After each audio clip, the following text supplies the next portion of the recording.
Hello, everyone. Hello. Candle with a sun. Is there a moon? No, just a sun on this one.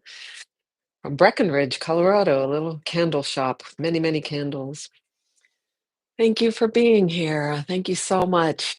Um, got a name new to me signed up today. Maybe you're a fellow Ukrainian. My heritage is Ukrainian. I'm first generation. Maybe you're maybe another country from near there. That region. Jana or Yana, I'm not sure. Kalinova Zmrzlikova. I don't know if I have that right. And Tanya is registered, and maybe Steve is out there. Maybe my friend Andrea watched last week. Thanks for joining me.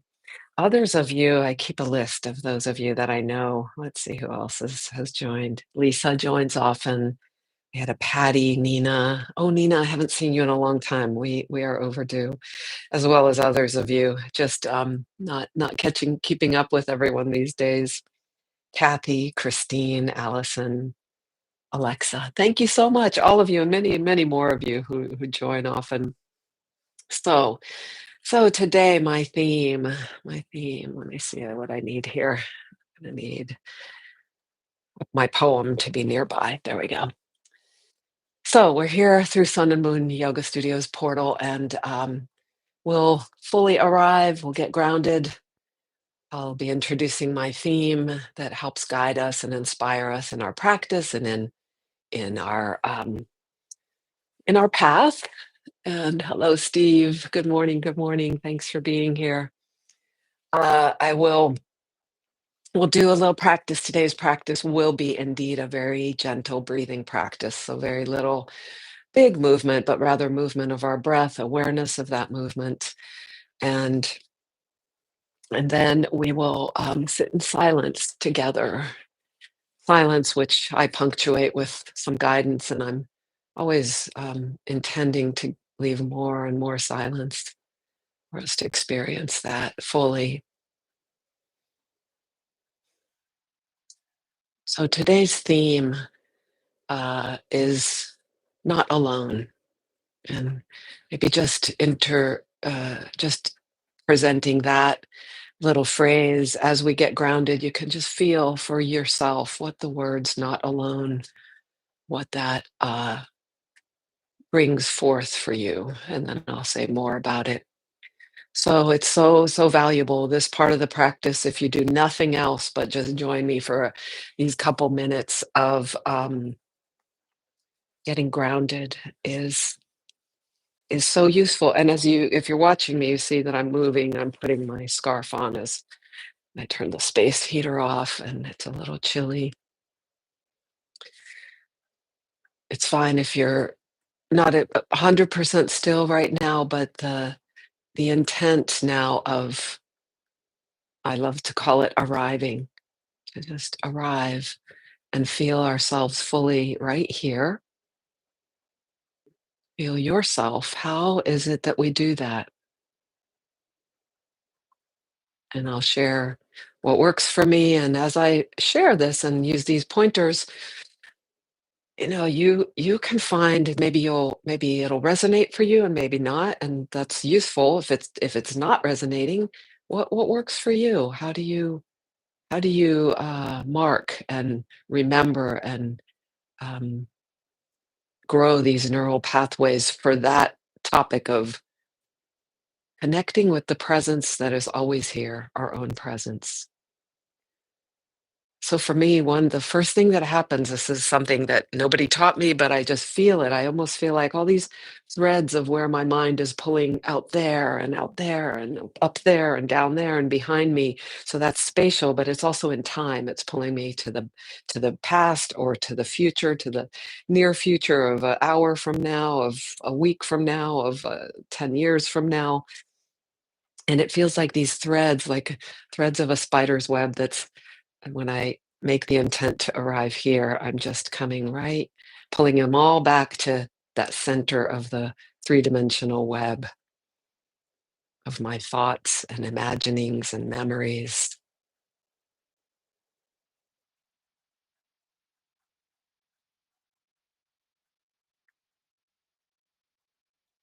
And then the other useful thing is what we learn in all these traditions of yoga or Tai Chi. And I'm imagining, I don't know martial arts, but maybe from Aikido and other martial arts, finding our ground. Like, and for me recently in my studies of Feldenkrais have accentuated them for some reason for me more than even yoga did, of how much gravity is a piece of this. Gravity that is the force that's pulling downward in our orientation, downward to the center of the earth.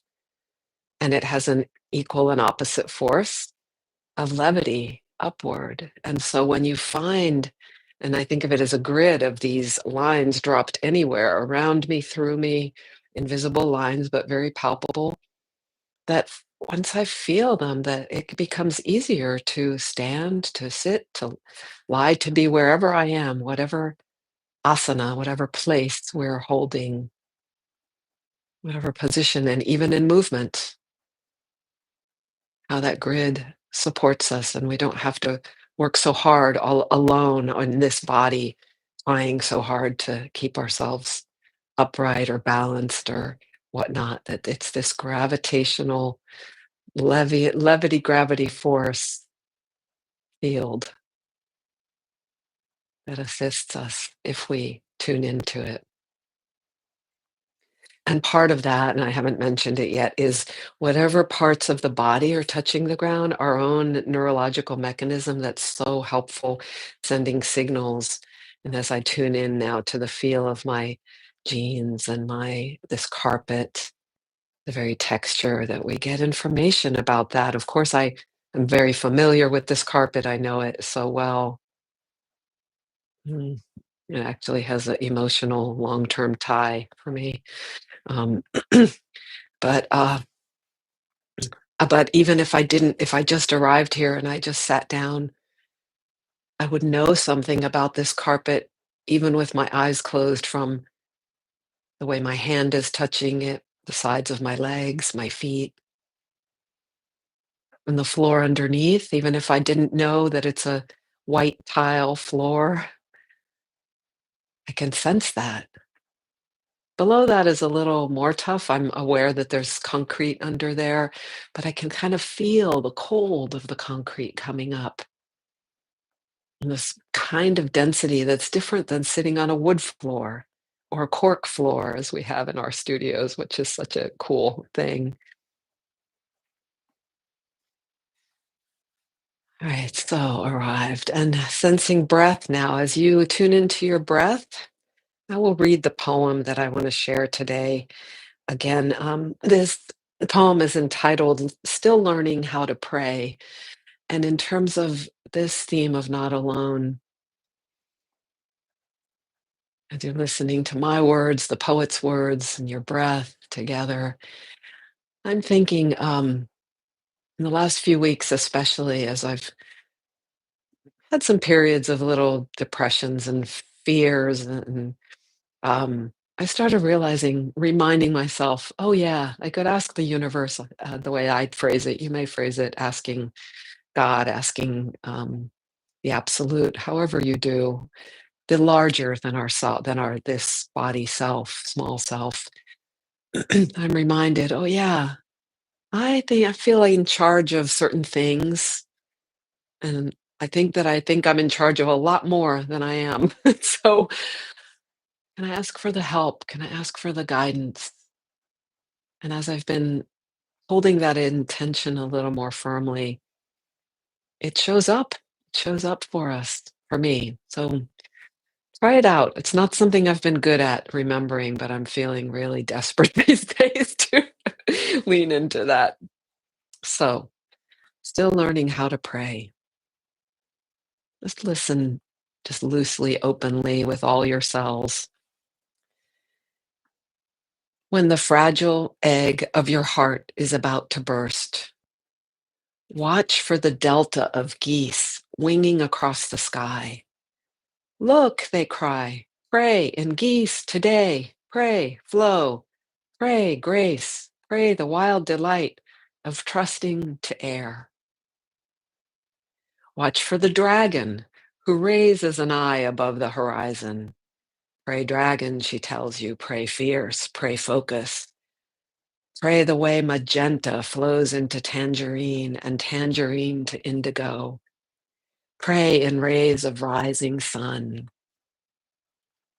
When the weight on your shoulders drops your eyes to earth, watch for speedwell bursting miraculous from yesterday's snowbank. Pray Mary's blue, she tells you. Watch for the spider who weaves her webs in your corners. Pray webs, she implores. Pray nets, pray baskets, pray secret, quiet work that appears out of nowhere. When no words will come to hold the weight of your heart, let the network of all that surrounds you speak the words you dare to utter, dare not utter. Let the network of all that surrounds you speak the words you dare not utter. Let the threads of geese and sunlight, flower, root, and spider carry your prayers. And this is by Beth Weaver-Kreider. And as always, I will post this in the notes a little bit later today or tonight. And I received this from my friend and co-yoga teacher here at Sun and Moon, Ann Jablonski, 2 years ago.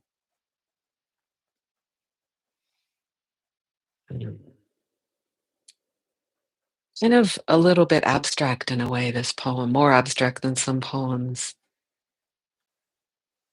Feel how it lands for you. And this not aloneness that we can ask for help.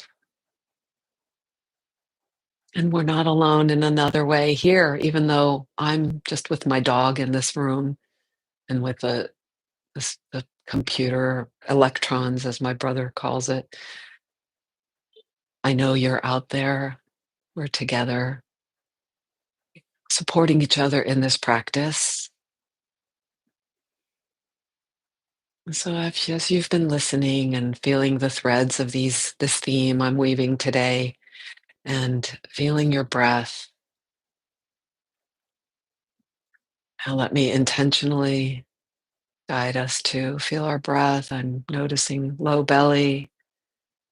We can return to sensing those grids of levity, gravity, that grid. As we listen for our breath, so listen, I like to draw in not just the obvious sense, but all our senses, the touch of breath, the sound of breath. We don't really see it, but we might imagine it like we see wind in the trees, and we see the parts of us moving, see with our inner eye, see that the upper body lifts and lowers a little on the breath's waves. We hear our breath perhaps, even as I hear raindrops outside, birds outside, my own voice reverberating. And I invite us to what's sometimes called a box breath or a four-part breath, but with the box breath, there would be actually a drawing, a two-dimensional drawing where you might start at the lower corner, one of the lower corners, inhaling up, exhaling across. Oops, no, inhaling up, pausing as we draw across, exhale down, pause after the exhale, meeting the original square breath. It's not a box, it would be a lot more, wouldn't it? It's a square breath. And then your square can be drawing any direction. Inhale on one leg of the square, a pause, the second side, exhale the third side as we draw it, your mind's eye, and then across back to meet the original point, and that pause after the exhale. So go ahead and continue that a few more times. Maybe after the next time you draw your square in another direction, maybe even choosing a different starting point. And this spatial following also serves to connect more of our senses, to connect our inner eye, watching, following. Just let the breath be free. Just keep going. Maybe now and then, after you do a square in a couple of ways, draw it in another way, maybe even in a different dimension. So we're touching dimensional through the third dimension as we move together in the fourth dimension, time as well. And feeling as we trace this breath with our fingers, maybe you're doing it or you drop that and just follow with your inner eye. But you also feel the breath in the body, feel what the pause feels like, and watch how you adjust to meet it, to be more comfortable. And maybe peripherally, also just checking in on that alignment with this, your body alignment with this levity gravity field. And the pauses can just be as short or long as feels interesting and engaging.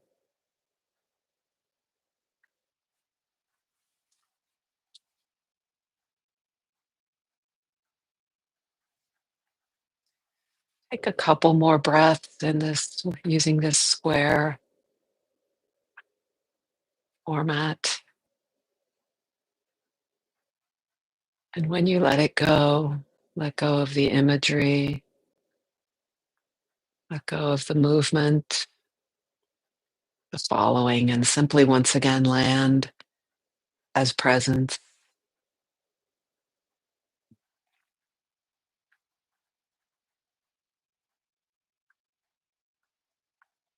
Notice what is new. This is a really powerful practice to just land and pause for a moment, sensing what has changed, what's arrived, what's freshly here now. This is an amazing ability we have. It's often used to judge, to cut, to sort, to categorize, and all those are actually fine activities, necessary, but sometimes overdone. And we can benefit from complementing with some other ways to use this skill, just really feeling the truth now, right here in this moment. It will always be shifting. There will be some things that will be continuous over a long time. But if we're open to what is new, what is different, and that's another way of opening, of praying in a sense, to opening to the much bigger picture than what we think and we think we know.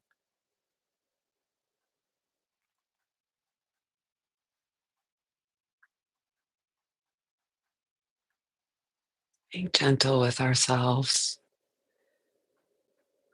And slowly we segue, as you may have found, and you can label these things for yourself, very useful to do that. You may have found that there's a bit more stillness in your mind or body. I'm saying these things, they might ring true for you, and you could say, yeah, that's true for me too. Or by me saying them, you'll feel the contrast of like, it's not what I'm feeling.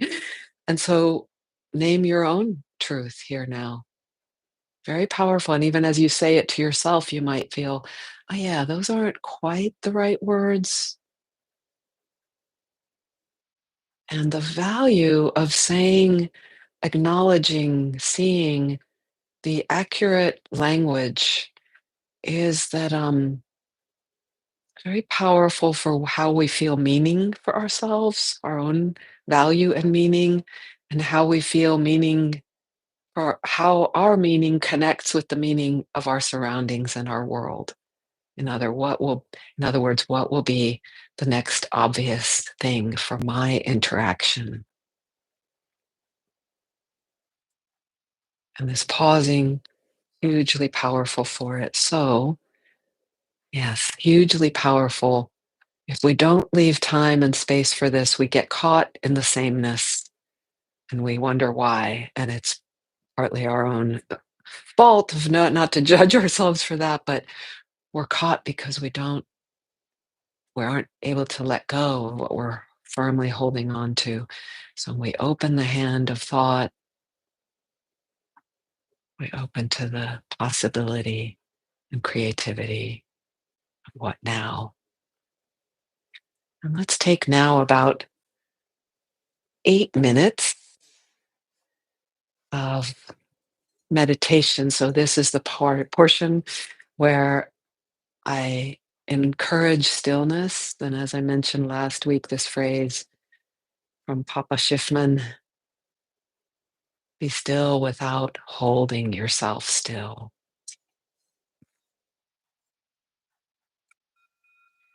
I think the bell comes across so well on the Zoom, not Zoom, on Zoom it does well. On this YouTube, I have to play around with my settings. But that's the beginning of our meditation. Enjoy your journey. Stillness, silence, breath, simply being. And if that simply being feels over and over interrupted by waves of words, mind storms, memories, dreams, hopes, fears, what's your reaction to that? Throw in the possibility of meeting those with celebration. That moment you're seeing the distractions is a moment of clarity, awareness. And right there, you're correct, connected with the eternal presence.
Ask as you notice your own awareness, which is just ourself, just ourself. It's the hugest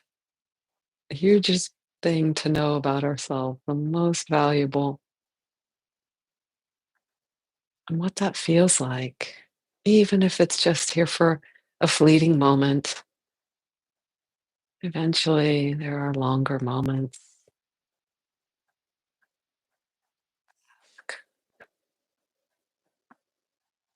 And don't grab. Or if you do grab, you'll notice often when we have a moment of that deep clarity, The mind jumps in, it's like, "How do I keep this? How do I share this?" Notice that too.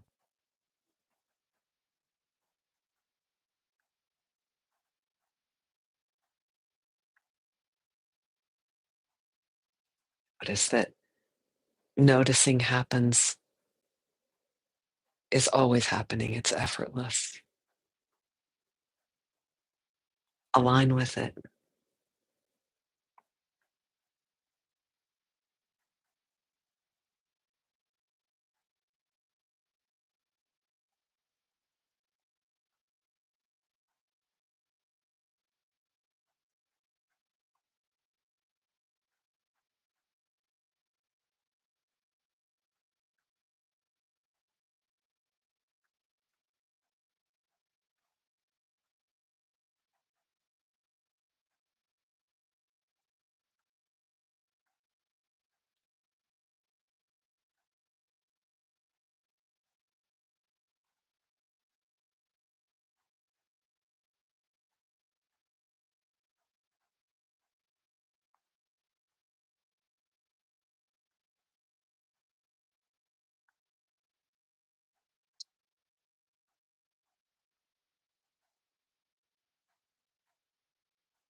From time to time, you might observe yourself criticizing yourself, judging.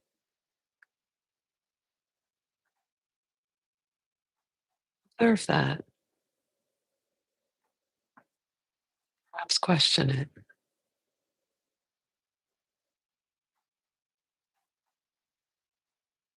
But also meet it. Don't, if pushing it away too quickly, like some message is in there, and yet you can engage with it rather than quickly reacting to it. Engage and find out perhaps what it needs, wants. Not for too long. Just come back, say, we'll talk again later. I'm meditating right now.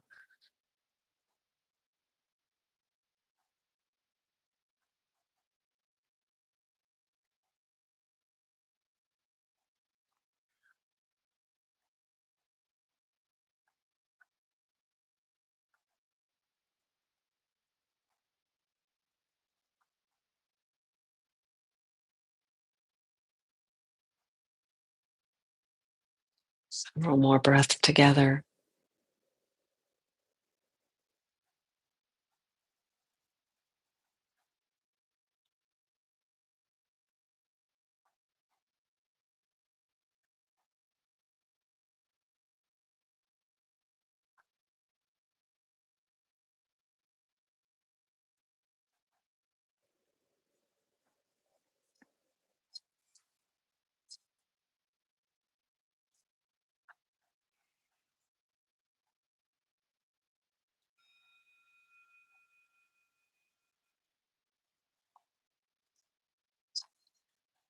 We bring our meditation together to a close with a bell and a bow.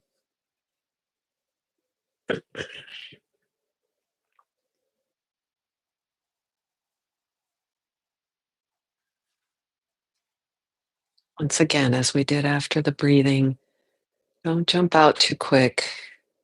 Very valuable, especially in these practices of really that involve different mind states and cultivating the connections to that, the familiarity with them, what's available to us. It's useful to go slow, observe what's new here, and celebrate the new connections made in our neural network, the strengthening of this muscle of stillness. It's always challenged by activity and the doing and I think I know of the world. At the same time, you're welcome to sit longer. I'm our half hour together is up, but it's important to bring to close sometimes at some point and to honor that transition that and now we move to something else that we don't get addicted to in a sense. The stillness is one thing that can happen. This can be a little more into passivity that the the purpose one of the purposes of this practice is to now better go out in the world and learn to ask for help, learn to listen for it, learn to pause. Thank you for joining me today. Such a treasure for me to do this. Gosh, for years. I've been doing this since the beginning of pandemic, since what, spring of 2020. It's a lot of fun. And thank you for joining me. Uh, Feel free to comment, send me messages at aLex@sunnymoonstudio.com. Um, Thank you, Steve. Keep on meditating. And I'll see you here next week. Right? Next week? Yes, next week. Ciao, ciao.